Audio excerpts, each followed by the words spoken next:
गणपतये नमः। ॐ गणपतये नमः।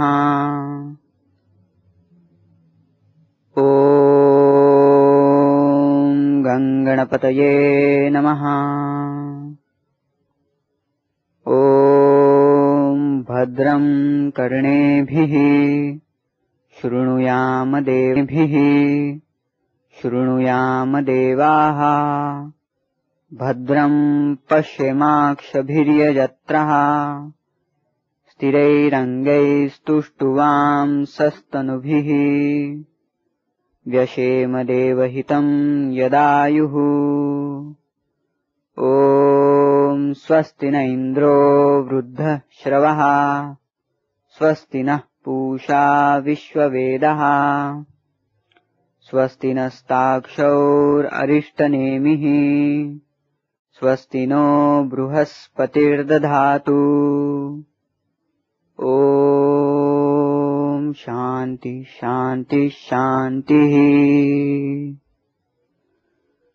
ॐ नमस्ते गणपतये। त्वमेव प्रत्यक्षं तत्त्वमसि।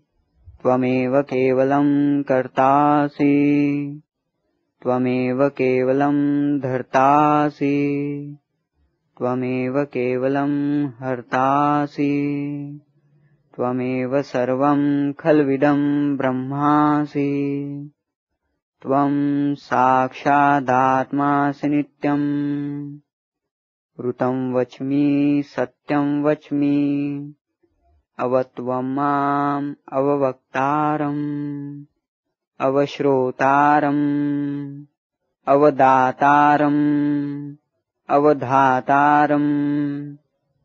अवानूचानमवशिष्यम् अवपश्चात्तात् अवपुरस्तात् अवोत्तरातात् अवदक्षिणात्तात् अवचोर्ध्वातात् अवाधरात्तात्। सर्वतो मां पाहि पाहि समन्तात्। त्वं वाङ्मयस्त्वं चिन्मयः। त्वमानन्दमयस्त्वं ब्रह्ममयः। त्वं सच्चिदानन्दाद्वितीयोऽसि। त्वं प्रत्यक्षं ब्रह्मासि। त्वं ज्ञानमयो विज्ञानमयोऽसि। सर्वं जगदिदं तत्त्वो जायते। सर्वं जगदिदं तत्त्वस्तिष्ठति। सर्वं जगदिदं त्वयि लयमेष्यति। सर्वं जगदिदं त्वयि प्रत्येति। त्वं भूमिरापो नलो नीलो नभः। त्वं चत्वारि वाक्पदानि। त्वं गुणत्रयातीतः। त्वं देहत्रयातीतः। त्वं कालत्रयातीतः। त्वं मूलाधारो स्थितोऽसि नित्यम्। त्वं शक्तित्रयात्मकः। त्वां योगिनो ध्यायन्ति नित्यम्। त्वं ब्रह्मा त्वं विष्णुस्त्वं रुद्रस्त्वम् इन्द्रस्त्वम् अग्निस्त्वं वायुस्त्वं सूर्यस्त्वं चन्द्रमास्त्वं ब्रह्मभूर्वस्वरो। गणादिं पूर्वमुच्चार्य वर्णादिं तदनन्तरम् अनुस्वारः परतरः अर्धेन्दुलसितम् तारेण रुद्धम् एतत्तव मनुस्वरूपम्। गकारः पूर्वरूपम् अकारो मध्यमरूपम् अनुस्वारश्चान्त्यरूपम् बिन्दुरुत्तररूपम् नादसन्धानम् सहिता सन्धिः। सैषा गणेशविद्या गणकऋषिः निच्छ्रुद्गायत्री छन्दः गणपतिर्देवता। ॐ गं गणपतये नमः। एकदन्ताय विद्महे वक्रतुण्डाय धीमहि तन्नो दन्तिः प्रचोदयात्।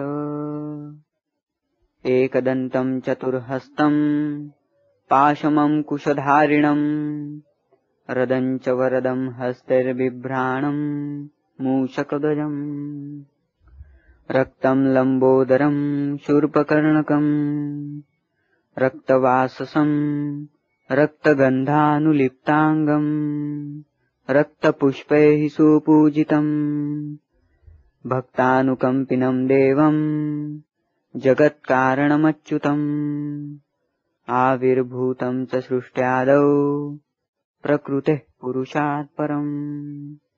एवं ध्यायन्ति यो नित्यं स योगी योगिनां वरः। नमो व्रातपतये नमो गणपतये नमः प्रमथपतये। नमस्ते अस्तु लम्बोदराय एकदन्ताय विघ्ननाशिने शिवसूताय श्रीवरदमूर्तये नमो नमः। एतदथर्वशीर्षं योधीते स ब्रह्म भूयाय कल्पते स सर्वविघ्नैर्न बाध्यते स सर्वतः सुखमेधते स पञ्चमहापापात् प्रमुच्यते। सायमधियानो दिवसकृतं पापं नाशयति प्रातरधियानो रात्रिकृतं पापं नाशयति। सायं प्रातः प्रयुञ्जानो अपापो भवति सर्वत्राधियानोपविघ्नो भवति। धर्मार्थकाममोक्षं च विन्दति इदम् अथर्वशीर्षम् अशिष्याय न देयम्। यो यदि मोहात् दास्यति स पापीयान् भवति सहस्रावर्तनात् यय्यं काममधीते तं तमनेन साधयेत। अनेन गणपतिमभिषिञ्चति स वाग्मी भवति चतुर्थ्यां मनश्वं जपति स विद्यावान् भवति इत्यर्थर्वणवाक्यम्। ब्रह्माद्याचरणं विद्यात् न बिभेति कदाचनेति। यो दुर्वाङ्कुरैर्यजति स वैश्रवणोपमो भवति यो लाजैर्यजति स यशोवान् भवति स मेधावान् भवति यो मोदकसहस्रेण यजति स वाञ्छितफलमवाप्नोति यः साजसमिद्भिर्यजति स सर्वं लभते। अष्टौ ब्राह्मणान् सम्यग्राहयित्वा सूर्यवर्चस्वी भवति। सूर्यग्रहे महानद्यां प्रतिमासन्निधौ वा जप्त्वा सिद्धमन्त्रो भवति। महाविघ्नात् प्रमुच्यते महादोषात् प्रमुच्यते महापापात् प्रमुच्यते। स सर्वविद्भवति यो एवं वेद इत्युपनिषद। ॐ भद्रं कर्णेभिः शृणुयाम देवाः भद्रं पश्येमाक्षभिर्यजत्राः स्थिरैरङ्गैस्तुष्टुवां सस्तनुभिः व्यशेम देवहितं यदायुः। ॐ स्वस्ति न इन्द्रो वृद्धश्रवः स्वस्ति नः पूषा विश्ववेदः स्वस्ति नः बृहस्पतिर्दधातु। ॐ सहना भवतु सहनो भुनक्तु सह वीर्यं करवावहै तेजस्विनावधीतमस्तु मा विद्विषावहै। ॐ शान्ति शान्ति शान्तिः।